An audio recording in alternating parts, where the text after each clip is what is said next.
Welcome back to the 2 Months Podcast. Well, I'm your host, Joshua Marshall, and we are powered by GoGo Sports and presented by BioSteel. I got Phil Stockley with me here, and we also have Bob Stauffer from the Edmonton Oilers Radio Network and Rogers Sportsnet. Staff, how's it going?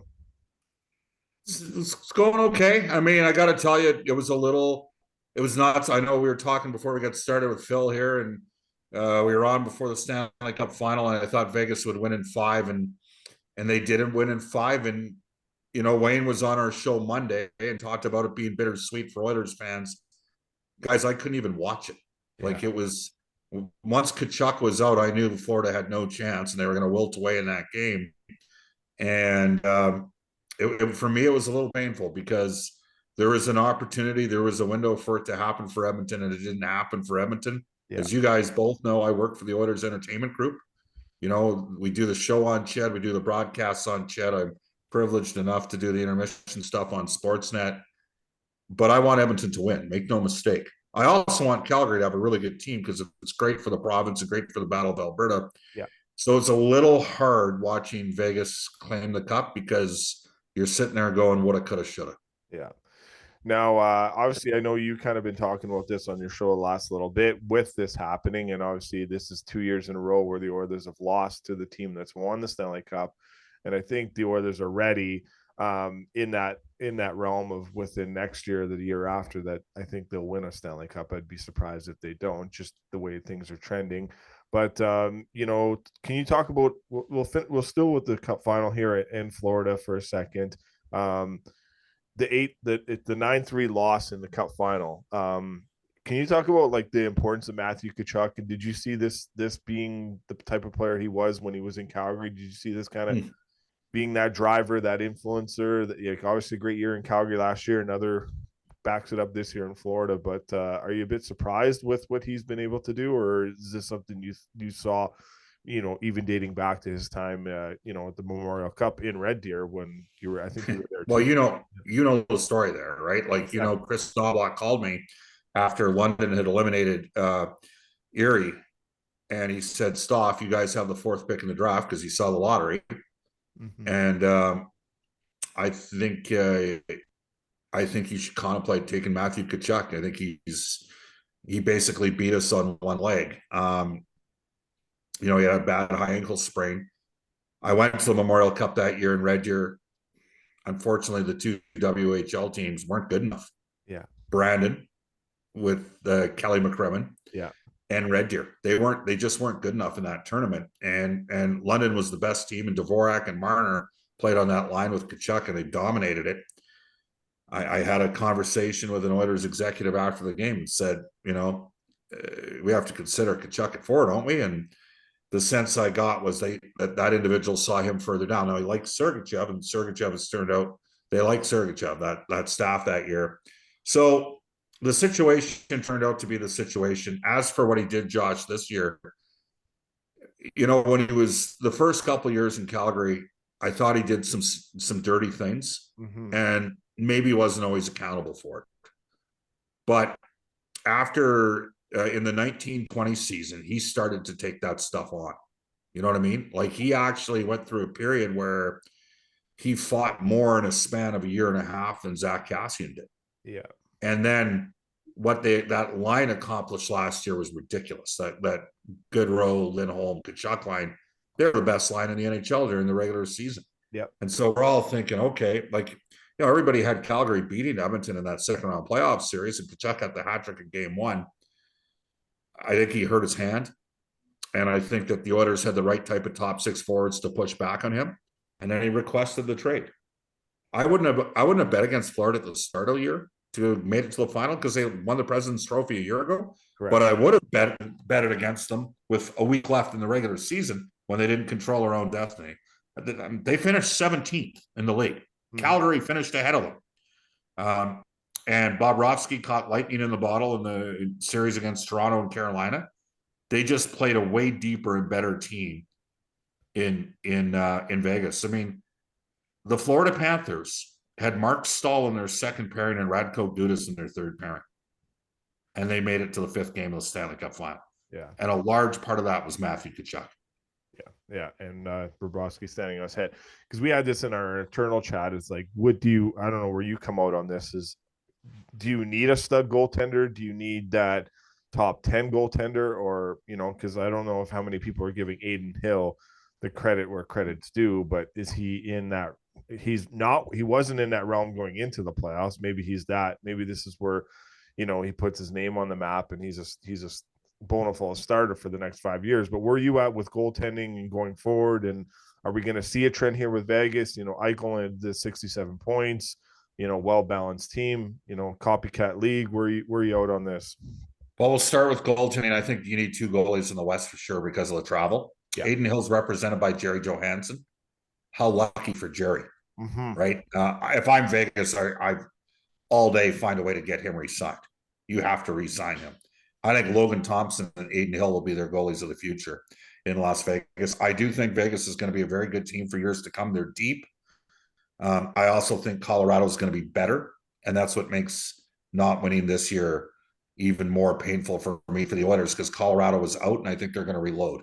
They're going to make a play for a second line center, and they're going to have an improved team. They got a real good defense. Yeah. So the Oilers are going to have to do some things to be better than they were this year in order to advance further next year.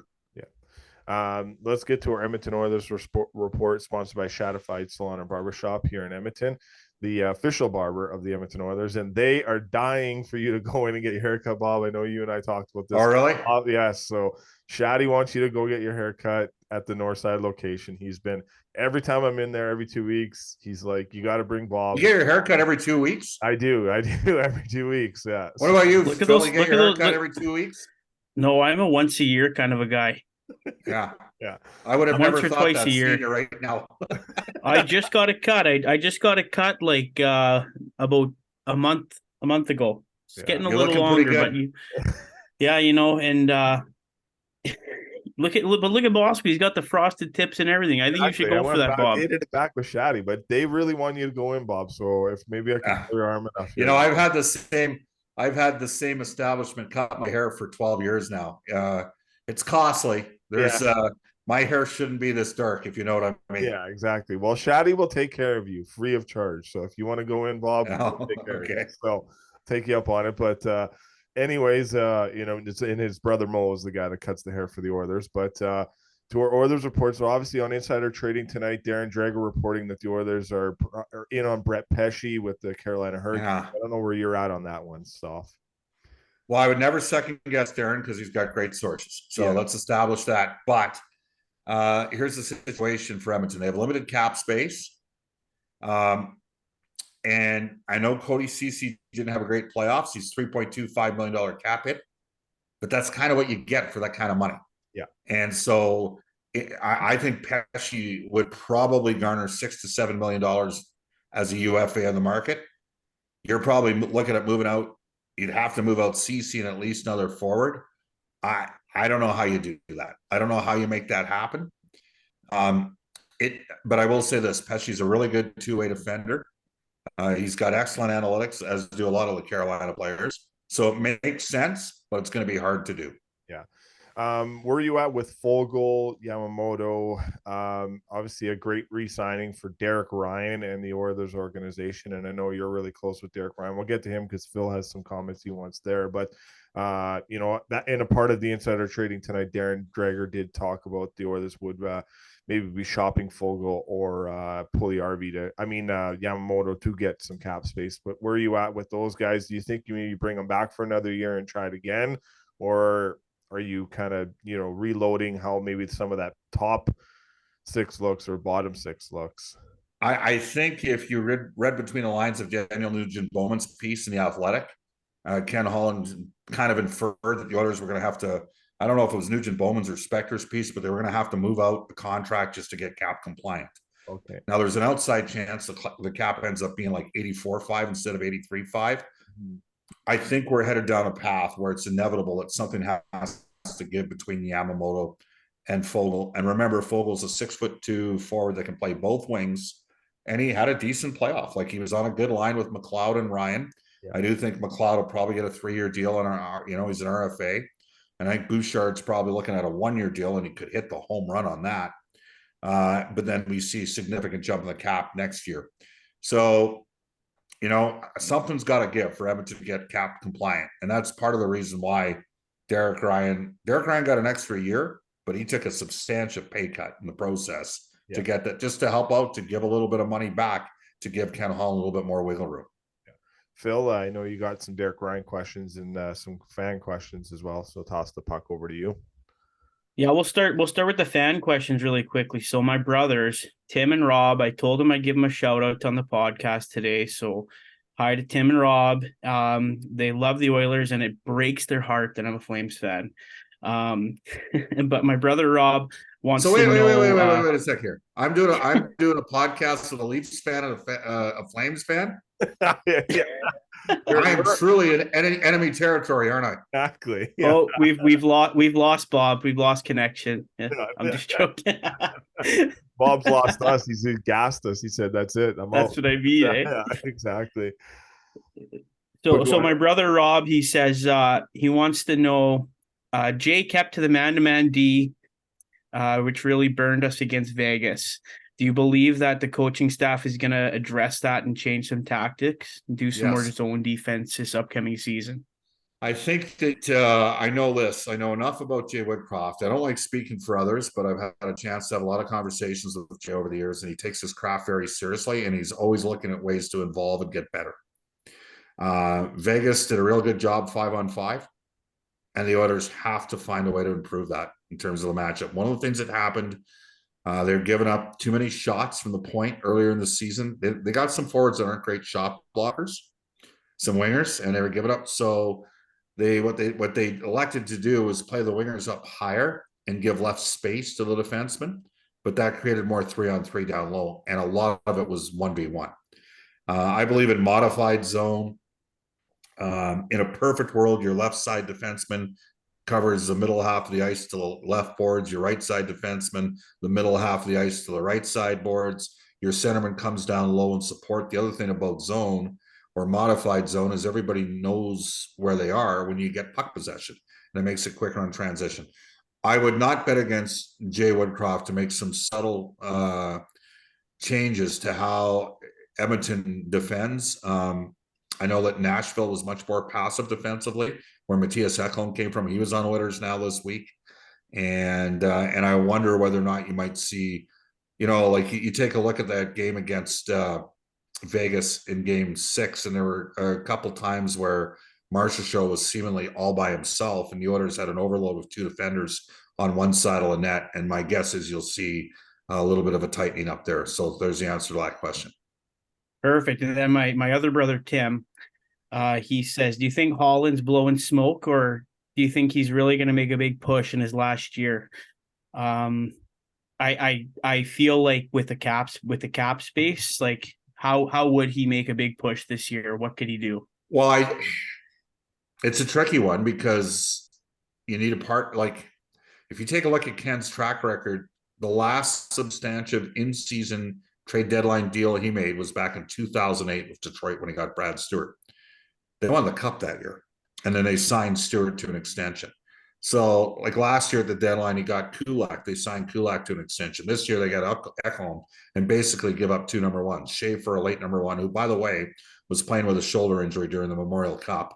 And then the number 1 for this year.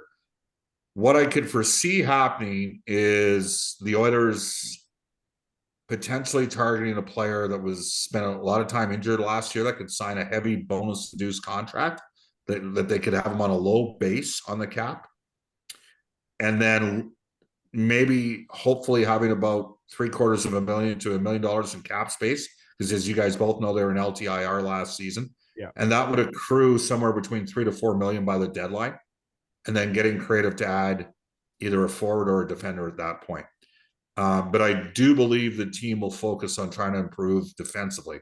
They were 17th overall in the league last year in goals against. That was the second worst team goals against that was in the playoffs. They were 13th in the league from the midpoint of the season on once they called up Desharnais, and they were 9th in the league after the Ekholm trade. I think in a perfect world, they're top 10 in goals against. And if they do that, they'll finish top 5 and 6 in the league. because they're going to be, with their offense, they were number one in the league in goals for, number one in the league in the power play.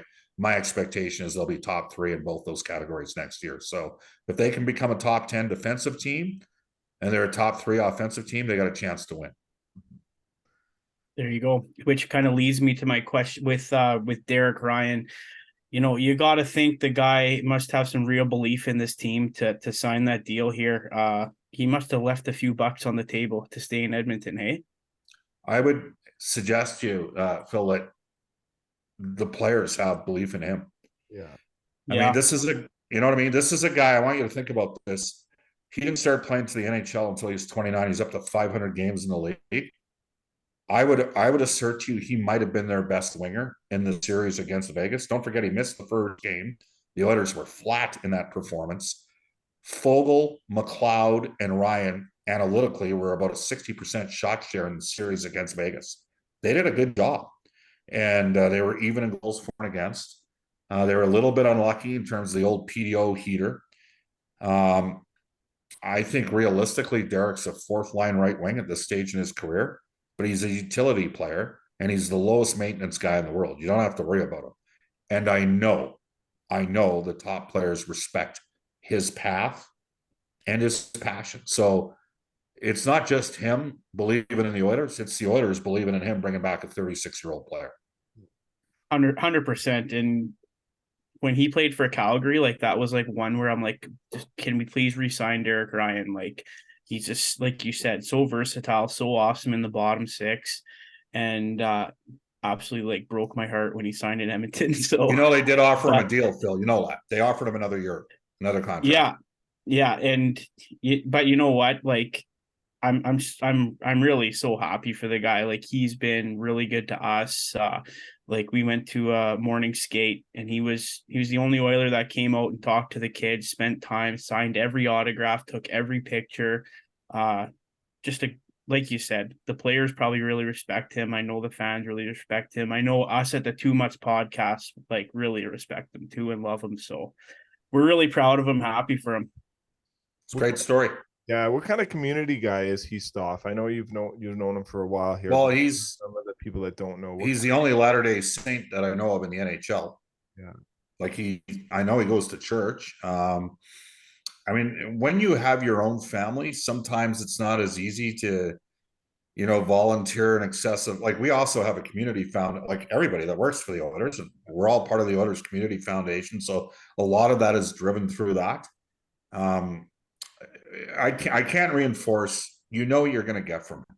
Mm-hmm. He's as consistent as there is. And it sounds crazy, like the game 1 loss against Vegas. And I know Speck wrote a piece about it. And, you know, we stayed down in Santa Monica instead of flying back to Edmonton and flying back to Vegas 2 days later or whatever. They missed him in that first game. He settled that line down because you got to be able to get the puck out on the wall. And Vegas had good defense. Yeah. And it struck me as odd that one of the better forwards doing it was a 5'10", 180-pound guy that was no longer an explosive skater. But that's because he's smart. He can process the game. So he's just a decent guy to go with. He's low maintenance, and I know he has the respect of his peers. Yeah, for sure. Let's get to our NHL report, sponsored by Sheena Boychuk.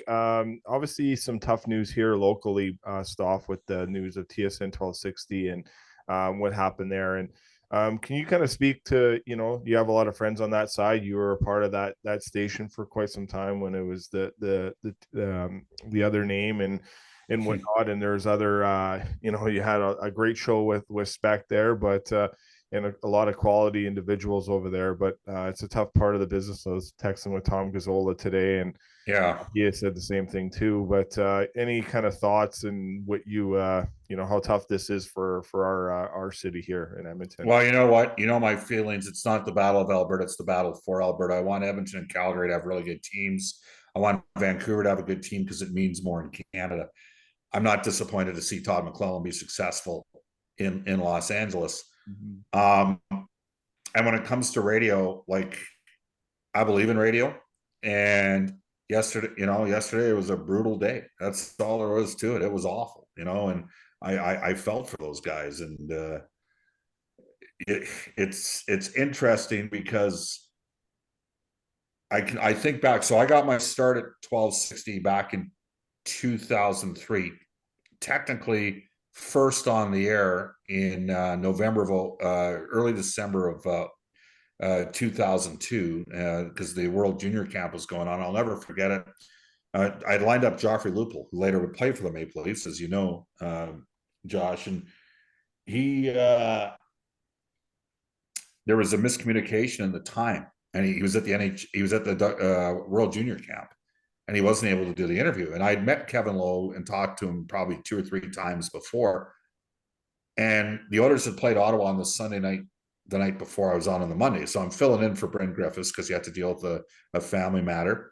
And I'm there with Jake Daniels, and Kevin Lowe cold calls us on the hotline and wants to come on because Lupul, we can't get hold of Lupul, and he could tell we're struggling. And I'd said that, the Oilers had played Ottawa, and I'm not making an excuse here, but Ottawa plays a really passive style that doesn't engage your team. It's not like playing Calgary or at that time Vancouver, who had, the Sedins at the, sort of ready to kind of take off. And they had the West Coast Express with Naslin and Bertuzzi and those guys. And Kevin jumped in, and I just remember Jake going, "Holy cow, Kevin Lowe just cold called us and did our show." And I'm like, "Yeah, it's cool." And so that was for like a week in November. And then we had discussed putting a show on the air. And I remember they said to me, "If you can sell Golden Bears hockey on a university radio station, you can sell an all sports show." And that led to getting a show called Total Hockey in February of 03. And Total Hockey morphed into Total Sports in September of 03 with Spec for 2 hours. So Brett and Jake were there in the morning. I basically had the second regular show. Yeah. And I owe an incredible personal debt of gratitude to Marty Forbes and Bryn Griffiths and Carl Stark and Greg Diamond. John Sexsmith helped steer me in the right direction. Yeah. Eventually, John Short and Jason Greger came over. I can tell you that Bryn was kind of our de facto program director, and he provided a lot of counsel and guidance on how to improve with formatics and teasing your upcoming guests and hitting breaks on time. And we actually, back then, we had a thing called, now they use Numeris for the numbers. It's a people meter, but back then we had a thing called BBM, and it was a survey book. And we broke down my show by the time I left in 07, 08 to every 15-minute cluster as to how to improve and get more listeners. And it was about product, and trying to improve the craft. Right. So my journey is not dissimilar to several of those people that are at 1260 now. Like Jason, he sort of took over when I went to the Oilers in 08 and did the drive. He did a great job there for a long time, and, looked after his advertisers and paid for the airtime and paid for, Strudwick and all the rotational guest hosts that he had. And then some other guys got some opportunities as well, Dustin Nielsen, and then Al Mitchell, who when I was there was a sales guy. He wasn't an on-air guy. And probably the guy I know the best, and I see Gregor the most because he's at all the games, but the guy I would talk to separately the most about the business would be Dave Jameson. So we'd go to like bars in the southwest part of town and meet for a drink, and guys would come up to us and they're like, "Aren't you guys supposed to be enemies or on opposing?" We're not enemies. Like I've known Dave since, August of 1995 when he was the program director at Ched. At some point, you're going to end up working with or, crossing over and seeing other guys. It was just a tough day for radio. Yeah. They actually, in fairness, I was going to circle back to this. Like in the 06 playoff run, Jason was on at nights and I was doing the drive show Spec. Jason had a great book because people wanted to call in and talk about the Oilers after every game. Correct. Yeah. And these guys recently in the spring book, and it is a spring book, it's not the fall or winter book. Those are, but they had some good numbers on those shows. And unfortunately, Bell elected to go down the path they did. Part of it had to do, Josh, they've had transmitter issues there, which is why they have limited full coverage, which would affect their ratings. Yeah. Adult 2+ throughout northern Alberta, right? Like they got relatively speaking competitive numbers in Edmonton. So I have nothing but empathy for those guys. A lot of those guys worked hard, provided interesting perspectives. We don't all have to agree with each other. I feel, frankly, I feel bad for them because But I will tell you this: I used to listen to 1260 religiously, even in the first 2 or 3 years after I left. So from like 08 to 11. Once satellite radio came, I listened to a bit of NHL radio, or I'd slap on a game. I'm usually at the rink by 5 o'clock for an 8 o'clock, a 7. Well, I'd be at the rink at 4:30 for, heck, I live in Southwest Edmonton. So on a game day where I'm doing the show noon to 2, I might not leave downtown Edmonton, and I'd be back in the arena at 4:30. But I certainly saw lots of those guys around, and I never cheered against them. No. You know what? Yes, we sold advertising. They sold advertising. The Oilers have been on chorus now for, they got another 3-year extension. It was a sad day, man. Yeah. It was a sad day. Yeah. It was, seeing that happen. Phil, you have some comments? Yeah, so you just, like, you go on social media and you just hear people saying, like, what now? And, from noon to 2, they're sorted out. But, other than that. Well, on 6 to 8, I mean, Reed's got a show too. Yeah, I'm going to tell you what now. You're doing what now? That's what. Yeah, and that's what I was going to say. And these guys are gonna land on their feet. Like they're too good not to, right? So yeah, like definitely. Well, Nielsen's already doing a bunch of podcasts. Gregor will resurface with a podcast, and he's got the Daily Face-Off thing going. He was involved with Oilers Nation for a while. I don't know if he still is. Yeah. They're all like, those guys will find a way.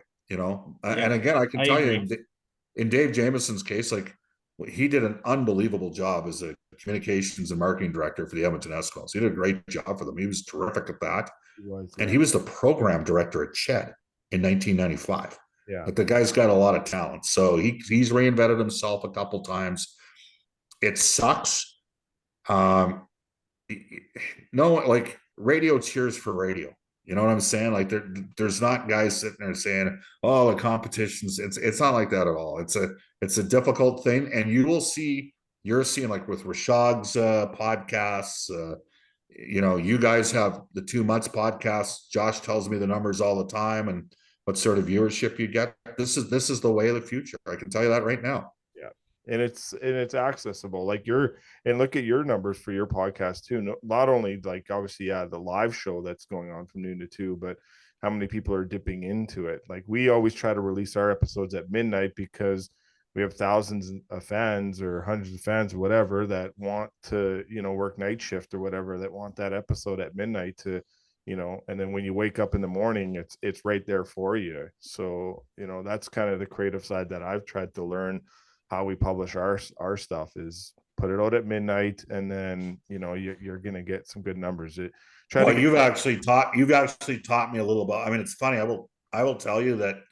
So Brendan Escott posts our podcast. It's split into 4-day parts. We take out the commercials. And he does an amazing job too. Yeah, he's getting bugged about it during the 1 o'clock news if the first hour isn't up. Yeah, I know. He has guys tweeting the Oilers Now account or his personal account saying, "Where's the podcast?" Yeah, it's crazy.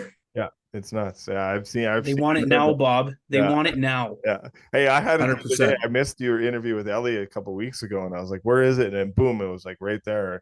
So I was just tied up doing something when I was on my days off. But yeah, it's pretty.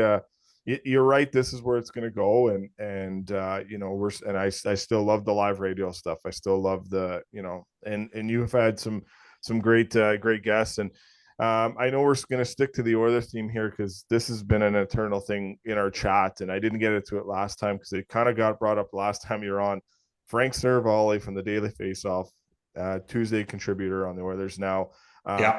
He talked about the no Ontario scouts, the lack of, maybe some front office stuff. Can you kind of dive into that and maybe explain, is that true? Is it not true? Where are things at with the Oilers with their front office and having a scout in Ontario? Well, it's I mean, Ken Holland said it in the end of the year availability. So he offered it up. Here's what happened. Keith Gretzky headed up the amateur scouting under Pete Chiarelli. Okay. And Keith had an Ontario scout that he brought in by the name of Andrew Shaw. And when Tyler Wright was brought over from Detroit, Keith was moved to take over the farm team in Bakersfield, and Tyler was to take on the amateur scouting. And Andrew Shaw's contract did not get renewed during the 1920 season, I believe, during like the end of the year, at the end of June that year. There was no OHL hockey in 2021. Okay. Yep. And I was unaware that we hadn't hired a full-time OHL scout, to be honest with you. I will tell you that Warren Reichel he was heavily invested in the OHL as a operator, right? He was with Windsor. Mm-hmm. And then Steve Stales came in last fall. He ran the Hamilton Bulldogs for Michael Andlauer, who's now the owner of the Ottawa Senators. The Oilers have several Western Canadian-based scouts, Bob Green, Jim Crossan. Jim Crossan used to sell advertising at Team 1260 when Alan Mitchell was selling Radio 2 back around 2005. Those guys are amateur scouts. Yeah. Mitch Holmberg, who played for Spokane in the WHL, he's an amateur scout. They're all based in Western Canada. Tyler Wright's in Western Canada. Tyler does crossover scouting. But Ken Holland offered it up. He said, we don't have an OHL scout. Yeah. I think the Oilers hired a Quebec League scout this year. For a number of years, they had a halftime Quebec League scout. And so when you have situations like where Wyatt Johnson gets selected one pick after Xavier Borgo in the OHL, like in the NHL draft, right? The Oilers took Borgo and then Dallas took Johnson, and Johnson's already in the NHL double-digit goals. Criticism comes with that. It comes with the territory. Mm-hmm. So I also have my own personal theory, guys, as to where Edmonton's been more successful. And Phil, you might find this interesting because you're a Flames fan. But I think if you take a look at the history of the Flames, the Canucks, and the Oilers, their greatest success has come with players out of the WHL, OHL, Sweden, and Finland. Correct. That they seem to retain a greater percentage of players. You look at the Flames, Adam Fox didn't want to play in Calgary. As it turned out, he didn't want to play in Carolina. He just wanted to play for the Rangers, and he got his wish. Johnny Gaudreau stayed in Calgary for a while, but did not sign another deal in Calgary, American player. Matthew Tkachuk did not sign a long-term deal in Calgary, American player.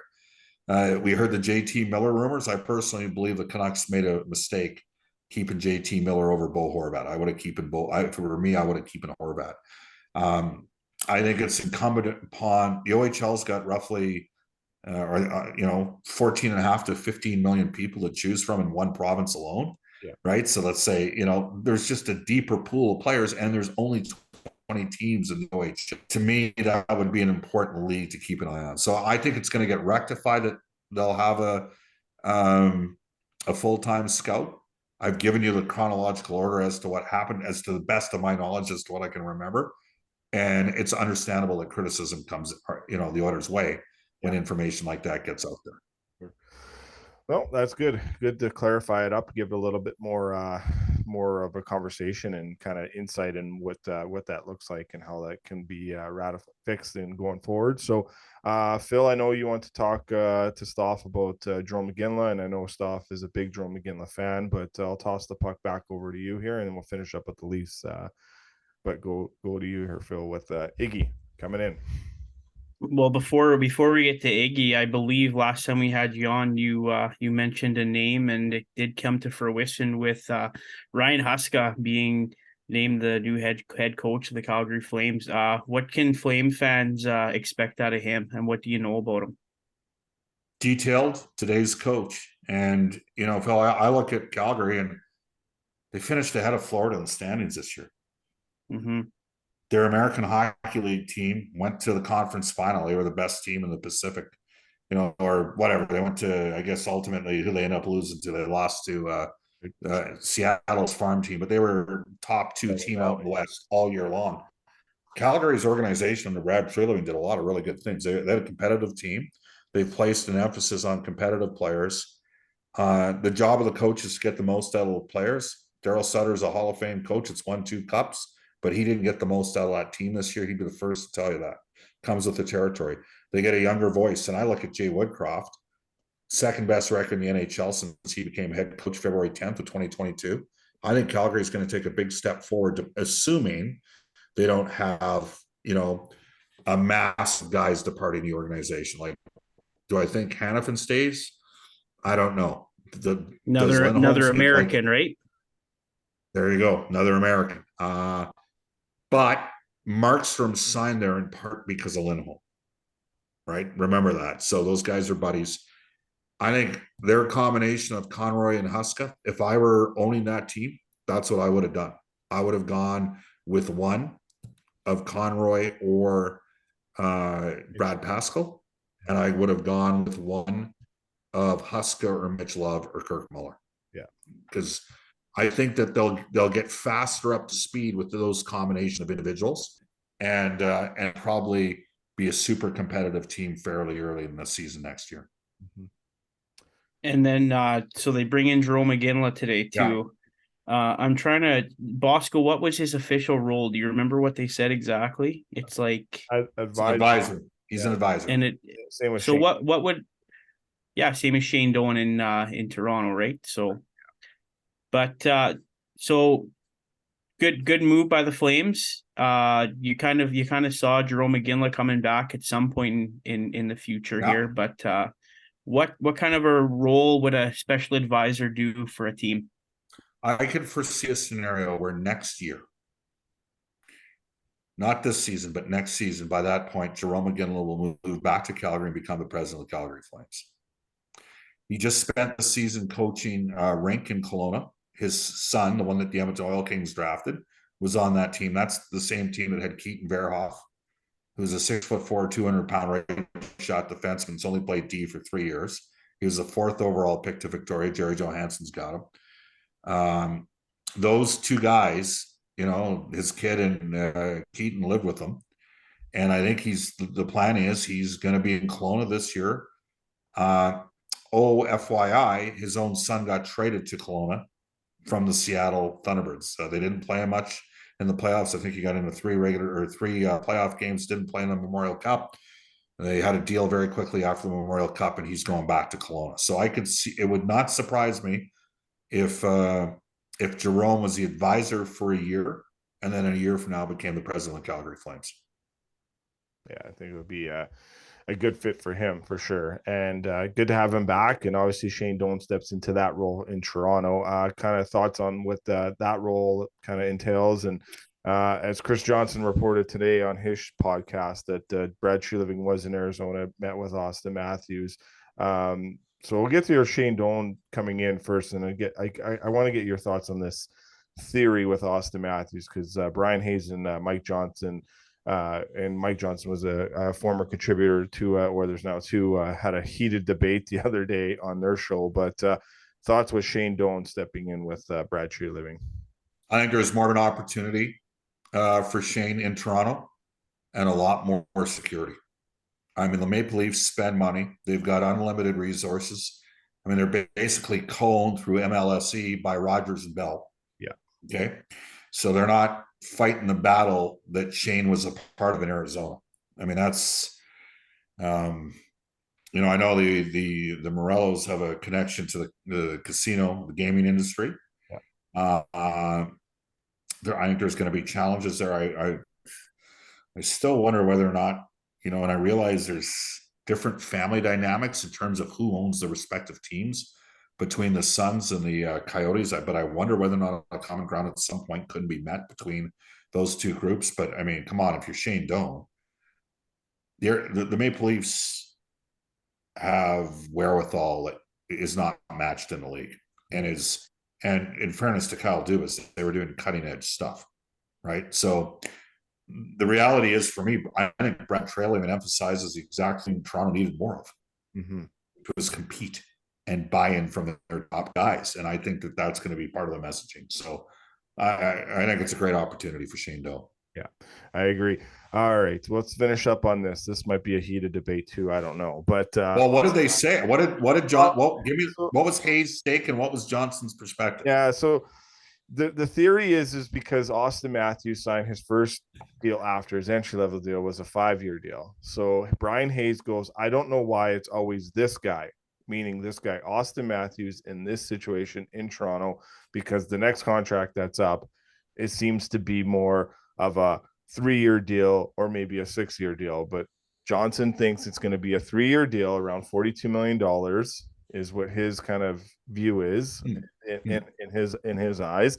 And a lot of it is because he thinks by the time that 3-year deal is up, the cap will be much higher. So he's going for a higher value of more money, because by then maybe the cap, and that's the same thing with us with McDavid and Draisaitl. The cap will be higher by the time those guys are UFAs. So he's capitalizing on the more money now, and then he's given Toronto 8 years after his entry level of more than 8 years of proving me to win. Now Matthews and Hayes just didn't understand, because nobody in his argument can give him a narrative or an answer why it's always this guy and this person in this situation, that it has to be this, because it wasn't the same situation for McDavid, it wasn't the same situation for Draisaitl, it wasn't the same situation for McKinnon, it wasn't the same situation for Kucherov, Stamkos, Hedman, Makar, all these guys entry level, big deal, and all that. So why they all did max term like max term? Yeah. So why is it with Austin Matthews that there's no max term deal? Because Elliott, who's a contributor with your show and has done interviews with us and all that, and as you know, they're plugged in. But do you see Austin Matthews signing an 8-year deal in Toronto to stay, or is it more of a 3 to a 6-year deal? And why is it a 3 or 6 year deal? What's your narrative to this? Well, I would say Johnson's rationale makes sense. Yeah. It does. You're kind of looking at it. Where's the league going to be 3 years from now? Hopefully we don't have another pandemic and massive shutdowns all over the place. The game continues to grow. Maybe they get at some point out of Arizona and stop bleeding. It's got to be at least 20 million a year, right? You would think. I believe John Shannon has said on our show he believes it's north of that. I think there's something like $85 million left in terms of the like what they need to pay off the players owe, and that could get paid off at some point during the season. So where Mike Johnson's coming from does, from theory, make sense. Like maybe he's with Wasserman, right? Matthews is with Wasserman, which is this is how powerful of an agency Wasserman is. The patriarch of the Wasserman name made Ronald Reagan first the governor, then the president of the United States. Okay. It's a powerful agency that knows how to make stuff. And they've got McDavid as well. I would be a little bit unnerved. Like, I'm going to put myself in the Oilers' shoes. I would be a little bit unnerved if McDavid and Draisaitl were only committing to 3-year terms. Yeah. But you win, it changes everything. It does. Like we could have had, and I know it's ifs, ands, and buts for candy and nuts, the old story. We could have had an Edmonton Toronto Stanley Cup final. I mean, Bobrovsky's now Toronto probably shouldn't have won all 3 games in Tampa. They did. Vasilevsky had a negative goal saved above expectation in the playoffs. It's unbelievable when you think about it. Yeah. He got outplayed by the Leafs goalies in that series, especially the 3 goals in Tampa. But Florida was lucky to have beaten Toronto. They were. Yes. Like, Bobrovsky stole a series. And if you win, everything changes, right? So if Toronto, I'd be a little unnerved if I'm in Edmonton. It's only a 3-year deal, and we all know what guys would write in other markets. But it's not the craziest idea, right? And I don't think it does. Like Walter, do you know who Walter Alston is? Unfortunately, I don't. No. He is the former manager of the LA Dodgers. Okay. He signed 23 one-year contracts. Wow.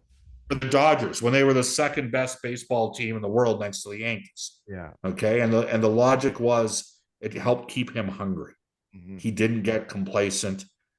He never wanted the players, not to want to, listen to him. And it was it was a lot more autocratic back then. Yeah. I don't think it's the end of the world, by the way, if Austin only commits 3 years. I will say this. I think he's going to sign longer than a 3-year extension. I think it'll be 5 or 6 years. Yeah. Brad, I've met Brad. I you know him better than I do, but I think Tree is a hell of a person, hell of a general manager. We'll see what he does. I don't know what this conversation, we'll never know. Those conversations never get told. But obviously because I've had a lot of people around me, they're like, he's getting traded at the draft. I'm like, Brad Treliving, not a chance. He's not traded. Not a chance. He is not. Winnipeg is trading guys at the draft, possibly Calgary. Yes. Toronto is not trading Austin Matthews at the draft. No. Yeah, put yourself in Brad Treliving's shoes. He's not going into Toronto and trading their best player that they've had. Name the last MVP winner from the Maple Leafs before Austin Matthews. Yeah. You can't. It's not there. Yeah.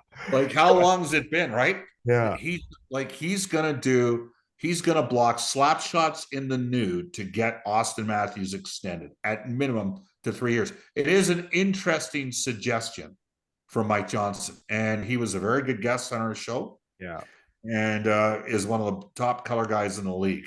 So I would not, you know what? There's a lot of rationale and logic to what he's saying. Yeah, I agree. So, Phil, you have anything you want to add before we jump out there? I was actually just going to ask you earlier in the show, just kind of going back to Vegas winning the cup. Marchessault gets the Conn Smythe. Do you think that was deserving? Sure. That's how good of a team they had. They could have had 5 different guys win it. Eichel could have won it. Aiden Hill could have won it. Petrangelo, like, they're good. They have a deep team. They're 3 D pairings, though. They're the best third pairing in the league. Yeah. Like, those guys are now all over 50 games of NHL experience in their third pairing. Like, again, Florida was, no disrespect to Radko Gudas, but he's a limited banger on the third pairing that provides a physical presence. And Mark Stahl is way past his expiration date, and he was in their second pairing. And the Golden Knights were sitting there with Petrangelo in one pairing, Theodore in another. And oh, by the way, then they had Hegg, a huge 6'7" presence, on the left side, and Whitecloud on the right side in their third pairing. Like, their fourth line and their third pairing were way better than anybody else's. Yeah, and the whole team benefited as a result. What I loved is, like, before the puck was even dropped, 2 days before, whatever we had you on before that series started, you called it to a T. And then when you're on with the, Cam and Reed and all the guys and Brendan and Jack, and you broke it down there too. It was just interesting to, everything played out the way it did. And, I think I've had a lot of these people in the industry stuff that I get to talk to, and it's a privileged conversations, as you know, and the compliments that you get is, it's awesome to see, the 15 plus years that I've known you. It's amazing. You're a beauty. You know so much about the game. Beauty. Yes. I'm no longer a beauty. I can tell you that. No, you should have seen me in my 20s. Yeah, exactly. AKA Tom Cruise. So now I look like Big Pussy from The Sopranos. Exactly. So, thanks for everything you do for us here. All right, man. I'm looking forward to getting after it here in a few months. But enjoy the draft, free agency, and we'll catch you soon, Phil. I know Phil's been dying to ask this question, though. You got to ask him about the sponsorship one with the Jones drinks. I know you've been. Oh yeah, you had the Jones soda going last time you were on. You had the Jones soda going. You got Red Bull today, but that Jones soda. Do you like those? Have you tried those Jones soda? They're not bad. They're not bad. No, we were gonna ask you, like, what kind of Jones soda is it, and is there a potential sponsorship deal coming down the line, or what's the deal there? I mean, I guess there's something to be said for product placement. I have to make sure that it's a Pepsi product because the Oilers are Pepsi. Yeah. I think actually Jones is an independent. I like bubblegum. Okay. So that's the specific Jones drink that I like. And I will not lie to you. I am liquid fat. My extra weight is not from eating. It's from pounding. Like I don't drink coffee unless there's Bailey's in it, so I'll have one of those on Saturdays and Sundays, which is why I love doing play-by-play of football in the fall. You can figure out why. There's nothing, like, for me, there was nothing. We usually get some days off on Sundays in the fall early in the season because the schedule's a little bit lighter and the NHL doesn't want to go head-to-head with the NFL.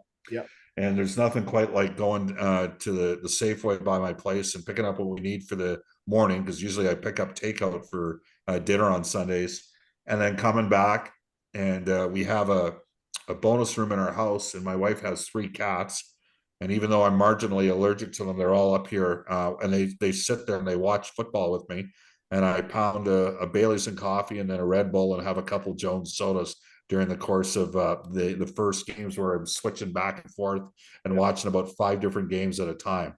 So college football is a little bit, we practice more on Saturdays in the fall if we're not playing, right? So it's a little tougher to do, but I've developed quite the affinity for so Josh, where are you working right now? Are you up in northern, whereabouts are you? Fort McMurray, Up in Fort Max. So as you know, when I plant trees, I would have to buy Coke for a week, right? And I developed a bit of a Coke problem, but it's not the Coke problem you're thinking of. It's not the good stuff. Yeah, exactly. Right. It was Coke. It was Coke Classic, and I remember my buddies. I had a bunch of buddies with the Primetime Barons. Primetime was a magazine that was put out by ITV and WIC, Western, because they own Super Channel. Yeah. And they said, Stauffer, you keep drinking all those Cokes and drinking, I used to like paralyzers. Mm-hmm. They're like, you're going to get liquid fat in time. And you know what? I'll be honest. I got liquid fat over the years. The weight I put on had nothing to do with what I was actually eating. It was more the consumed calories from the various beverages I have each day. And I have a lot of them. Like I'd have, no BS, probably 1,500 calories on beverages alone in the first 3 hours of the day. That's awesome, man. I love going down these little conversations at times because I had this rabbit holes. Yeah, I had this conversation with Paul Gazzola actually too with you a couple of years ago. It was kind of funny, but he's again another guy that just said many great things about you too. He's a great guy. Yeah, I miss Tom, and I like Tom a lot. He ended up becoming really good friends with Ty Gretzky. Yeah. I think he went to his wedding. He did, yeah. I'm pretty sure Tom got a call last night from Ty because I had somebody else reach out to me and say, holy cow, what happened to the sports station there? So you can figure out who was calling. He was on the show this week. No, it's the Gazzola boys were fun guys, and they have some funny stories themselves. They were decent guys too. They got a lot of respect for women, those two kids, believe me. Yeah, they're great guys, great ball hockey players too. That ball hockey community is huge here in Edmonton. But Stauf, again, thank you so much. And reach out anytime. Yeah, for sure. Yeah, let's get together for a Jones soda over the summer here. All right, yeah, we'll put Josh. We'll put that on Josh's credit card. How's that? Sounds great. Sounds good. Perfect. All right, see you boys. Thanks. Thanks, Bob. Take care. Yeah, bye-bye.